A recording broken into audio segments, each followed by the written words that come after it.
সুপ্রিয় দর্শকবৃন্দ, আসসালামু আলাইকুম। আজকে আমি আপনাদের সাথে এই ভিডিওতে একটি গুরুত্বপূর্ণ বিষয় নিয়ে আলোচনা করব। সেটি হলো কলাম কিকার এবং কলামের পজিশন। কলামের রডের পজিশন এবং কলাম কিকার এই দুইটি বিষয়ের উপর অনেক কিছু নির্ভর করে। যেমন আমি এই মুহূর্তে যে সাইটে আছি, এখানে কিছু কলামের পজিশন ঠিক আছে, কিন্তু রডের কাভারিং ঠিক নাই, রড এক পাশে চলে আসছে।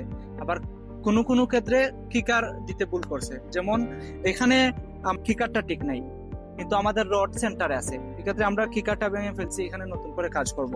তো এটা খুব বেশি মারাত্মক সমস্যা না, কিন্তু এখানে যদি আমরা দেখাই কলামের কাভারিং সঠিকভাবে মেনটেন না করার কারণে আপনারা দেখতে পারেন যে একটা 7 তলা ফাউন্ডেশন বিল্ডিং, এটার ক্ষেত্রে এক পাশে আমাদের কাভারিং নাই বললেই চলে, অন্য পাশে বেশি কাভারিং চলে আসছে। এটা কিন্তু আমাদের কলাম পজিশন ঠিক আছে, কিকার ঠিক আছে, কিন্তু কলামের কাভারিং এর সমস্যা। সেম ভাবে আরো মারাত্মক একটি ভুল হয়েছে, সেটি তাও সিঁড়ির অংশে, যেখানে আমাদের লোড বেশি আসে।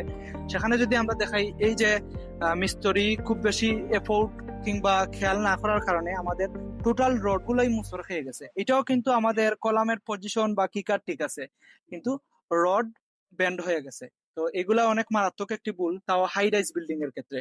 তো আপনারা যখন বিল্ডিং এর কাজ করবেন, অবশ্যই একজন দক্ষ মিস্ত্রি দিয়ে কাজ করবেন, যাতে সবকিছু ঠিক রাখে। কারণ আমরা যখন সাইট ভিজিট করে ওদেরকে সঠিক ইনস্ট্রাকশন দিয়ে যাই, পরবর্তীতে সেটা যদি বাস্তবায়ন না হয়, তাহলে আমাদের কিছু করার থাকে না, আলটিমেটলি লসটা মালিকেরই হয়।